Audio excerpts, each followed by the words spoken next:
What's up, guys? Welcome back to Newswave. So today we're going to go over Sony going after pirates. We talked about the situation, but they've come to a determination on an amount of money that has to be paid to Sony from, I guess, the defendant, and it's an interesting amount. We're going to talk about why that is and why it seems like Sony is trying to send a different type of message than what you usually see, which is a massive amount of money. And then we also have to talk about a website that I've been wasting a ton of time on because it is really cool. It actually lets you check out a ton of different levels that are data mined, and there's some neat ones in there, things from different Zelda games and Mario and even Tony Hawk Pro Skater. Yeah, it's pretty cool. I'm going to show you guys that as well, and Konami might actually be releasing a game. I know, it's crazy. As always, guys, enjoy these videos with a like, but it does help out. Make sure you subscribe. We're heading towards 300,000 subscribers, and it's pretty crazy to think about that, but we are on the way there. It's pretty cool to see. We're going to start today with Cyberpunk because it looks like, yeah, CD Projekt Red will be showing up at E3. I think most of us expected this, but they wanted to just let us all know in a tweet, as you're seeing here, that just says, for those of you asking, yes, we will be at E3 this year. That's from the Cyberpunk 2077 official Twitter handle, and I've been wondering if Cyberpunk's will come out this year, right? If it's 2019. It seems like we would have to know, like, soonish. I don't even know if they could tell us at E3 and then it's coming out that holiday. I mean, people would still buy it, obviously, and it'd be a massive seller, but I think it might end up being a cross-generation game, mostly because I think it's going to release in 2020, and I do question that game's ability to run well enough on the original, like the regular Xbox One, like the old VCR-looking thing, because if you've seen Anthem try to play on an Xbox One S, and it really struggles, and Cyberpunk looks like it's a bit crazier in terms of scope than even Anthem, I'm curious if it even is for the base systems. It's a weird situation. We'll see, though, but we'll definitely find out more at E3. We also had an announcement that Horizon Zero Dawn has now sold 10 million copies. And this is great because, of course, we talk about single-player games seemingly kind of going away with a lot of third parties leaning more and more into live services, which can get a bit tiresome at this point. I think a lot of people are starting to see that there are a lot of live service games everywhere, and sometimes it's nice to just kind of sit back with a with like an RPG or a standard action game that doesn't require an online connection and content roadmaps and all of this. But seeing a game like Horizon Zero Dawn sell 10 million copies, Zelda selling a ton, obviously over, easily over 10 million copies and everything, it's great to see this. But here's the thing, we're mostly going to have to rely on first-party developers to do this. So Nintendo, Sony, Microsoft's even kind of leaned into the multiplayer stuff at this point. But it's going to be up to them to really give us those type of single-player experiences. Third parties, they're getting into live services and they're not getting out. I think Square is probably one of the better third-party companies that are at least still trying to stick, although they do develop a lot of like RPGs and stuff, but they're trying to at least stick to that. Bandai Namco, I guess, as well. So it's mostly the Western third-party developers that are getting into live services heavily. They are, but it's always great to see a single-player game sell well when the other developers are trying to tell you, the third-party companies are trying to tell you that single-player games, nobody wants to buy those. Also, it looks like those attending PAX East can look forward to Gearbox possibly showing something like Borderlands 3, maybe. It's a game people have been wondering when they're finally going to reveal it, as it seems pretty obvious that that's what they're working on right now. However, people spotted on PAX East's site that Gearbox talked a bit about some special reveals there, saying, "This is your opportunity to get a behind-the-scenes look at Gearbox Software and Gearbox Publishing, along with the latest news and updates from the makers of Borderlands, Battleborn, Brothers in Arms, and more. We will have never-before-seen reveals, exclusives, and surprises, so don't miss out." Yeah, I would like to think that that means Borderlands 3, although I guess they could show up with something else, but Borderlands 3 seems to be the obvious pick. People have been asking for it for, a while now, at least a year. Some people were thinking it might have been at the Video Game Awards. It wasn't. Maybe this E3. But maybe they'll show it beforehand, at least give us a title screen or, like a card or something. It's like, hey, Borderlands 3, the logo and everything. They may do that ahead of E3 here at PAX East. I think that's a good spot for them to reveal it because while PAX is, of course, a bigger convention, it's not like E3 where it can get kind of overshadowed by a lot of stuff being shown there. No, PAX East seems like a great spot for Borderlands 3 to be revealed, but they also talked about things like, Brothers in Arms, Battleborn, Brothers in Arms, though. I mean, maybe there's time for another shooter from them to, like, military Brothers in Arms, so we'll see. All right, guys, some of the quick news out of the way. Let's get into the bigger stuff. We're going to start with Sony against the pirates, or at least pirates on eBay that thought it was a good idea to hack and jailbreak a PlayStation 4, load a bunch of commercially licensed games onto it, sell it to people on eBay, and then also provide instructions on how to add more games from the internet that you download and then put on there for free without buying it. seems like a very, I guess, airtight plan until Sony buys 2 from you. And that's what seemingly happened here. Sony decided to buy multiple systems from this person that had all this stuff loaded up. They get it, and then, well, there's the guy's address, information, took money from Sony. Oh, and we got you. So that's kind of what happened. It was pretty open and shut. So Sony went to court, obviously, with them, and they decided on an amount. And it's not like millions of dollars. Remember we saw Nintendo go after people in Arizona over their ROM websites and everything? That seemed a little more to do with infringement on their IPs and copyright. This is more along the lines of, okay, you had these many games on here, we're going to sue you for damages and everything. And they came up with a number of just over $20,000, it seems. $16,800 in damages through the DMCA violation, and another $3,500 for the judicial costs. Now, it appears in California that they're probably going to get a default judgment, as the defendant has not appeared at all in court or anywhere, I guess, in terms of trying to work this out. And it seems like it's a smaller amount than you would expect, again, based on the other cases. I think this is definitely a message Sony is trying to send, that it doesn't matter if it's like a smaller case, we're going to see it through, we're not just going to write it off and, oh, look, that person's selling stuff on eBay and they're pirating the system and selling it for the few games. That's worth their time, apparently. Apparently $20,000 is worth their time to come after you for that, when I'm sure Sony has much bigger things to be worrying about right now, since we're leading up to the next generation with the PlayStation 5 and everything. But yeah, Sony wants to make sure you know that they're not going to forget about you if you try to pawn off a hacked PlayStation 4 with games and everything on it that you've downloaded illegally and put on there. They're not going to forget about you. So while it's not that number that would terrify people, like, oh wow, you know, $8 million or something, or what was it, 11 million or something in Arizona with Nintendo and that ROM site.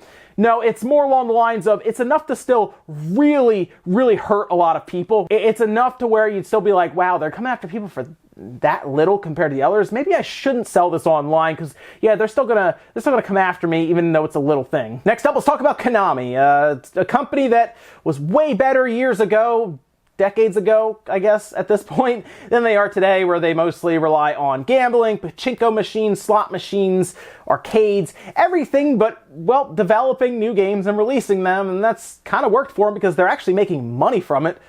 So that's the way it is. However, it does look like they will at least be celebrating their 50th anniversary, as a new classification in Australia did pop up. Yeah, they actually rated the 50th anniversary collection Arcade Classics from Konami, which is cool at least. It seems like they're going to have a game that's probably going to go to all platforms. Now, they've done this several times before. I know there's one on the PS1. There was definitely one on the DS back in 2007. That one was just called Konami Classic Series Arcade Hits, and that had a lot of their older games on there, but it also had like Contra and Gradius, which is great. It'd be cool if they grabbed like Metal Gear from like the MSX, for example, and the NES, and dropped it on there, just as an example. That'd be neat to see. Although, really, Nintendo should be doing that with their NES Online service. Go out and get Metal Gear and drop it on there. Just an idea. But maybe they do want to celebrate, their 50 years or whatever, 50th anniversary, and grab stuff from their well-known IPs. Although, I guess they can't really do much with Silent Hill on that.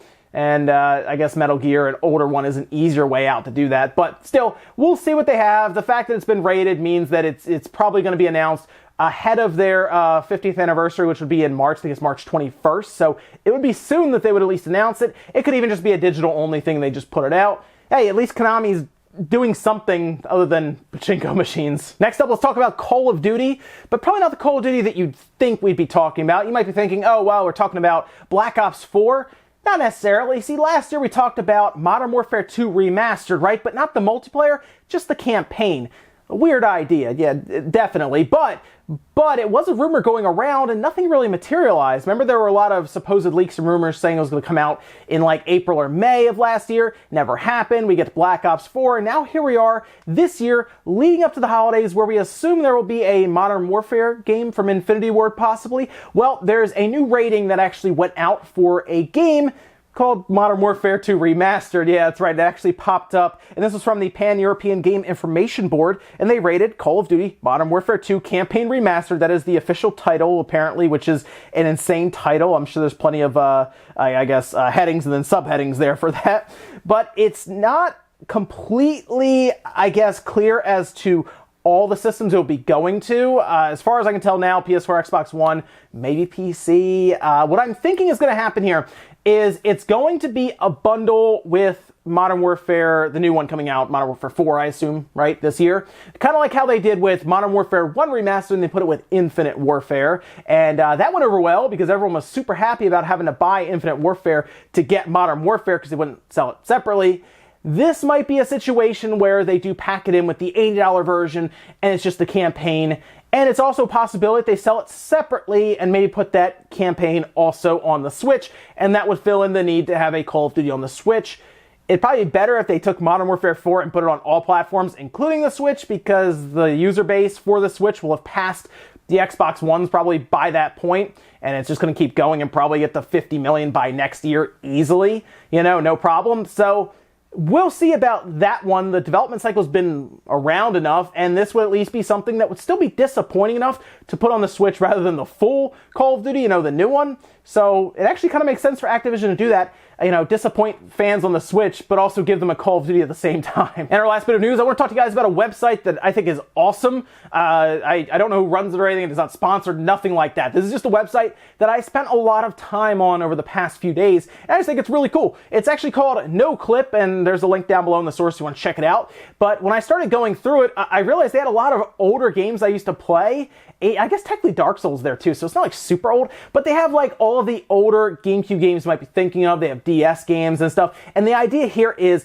it drops you into different levels that they've data mined, and you can literally fly around the level and check stuff out. Now, it's called Noclip, which I assume is based on the old command that you would punch in something like Doom, for example, that would just let you clip through walls, and there wasn't any issue. You know, you just fly through walls, and there was basically no gravity or anything. You just move up and down easily, and that would let you check out the levels like way ahead of time, so you could see where all the enemies were and everything. And because you wouldn't actually go through the door, their AI wouldn't be activated or them moving around, so you could actually go through, I remember, the walls, take them all out, come back in, and then go through the door. It was just stuff we used to do in Doom way back in the day, you know, Windows 95 stuff. But this is really cool because I was spending time going through the Wind Waker, some of those levels. They have Metroid Prime. They have Tony Hawk's Pro Skater. And I was going through the warehouse, and I was like, this is amazing. And you go to like the different ones, like the school and everything. You can fly around the levels just to see probably spots that you haven't before, because it actually pulls the assets, rebuilds the level and everything, and it actually seems to pretty much put them in the highest quality possible. Paper Mario is there, Mario Kart, Mario 64 on the DS is there. It's a really neat website, but I will warn you, it's going to suck up a lot of your time. It opens in a browser, so as long as you have a mildly competent PC, you should be able to pretty much explore to your heart's content through all these different games. Again, just be careful because you'll probably start using it, go through these different things, and realize it's been a few hours since you got on the site. Pretty cool though. My only concern is it could be taken down because it is, of course, using assets that other companies own, like Nintendo, who is very protective of their assets when it comes to this kind of thing, if they think it's kind of like modding or anything. So I guess check it out while you can before it gets ripped down. But either way, cool idea and a really neat website to check out. Ladies and gentlemen, that's going to do it here for Newswave. If you enjoyed this video, guys, hit the like button. It really helps out. If not, hit the dislike. Leave comments down below about everything we talked about today, whether it's that Noclip website. Maybe you got a chance to go check it out during the video or something while you're listening and you went and checked it out, and what do you think about it so far. Then what do you think about Call of Duty Modern Warfare 2 Remastered getting, I guess, remastered and put on all the platforms? Do you think that's something they would throw on the other platforms as a bundle and then just put it on the Switch as a purchase and download, so at least they have some kind of Call of Duty representation on what is like the hottest selling system now? Let me know, guys, down below. Thank you so much for watching, guys. Have a great weekend. I'll see you back here Monday morning, 8 a.m. Eastern Time for Newswave.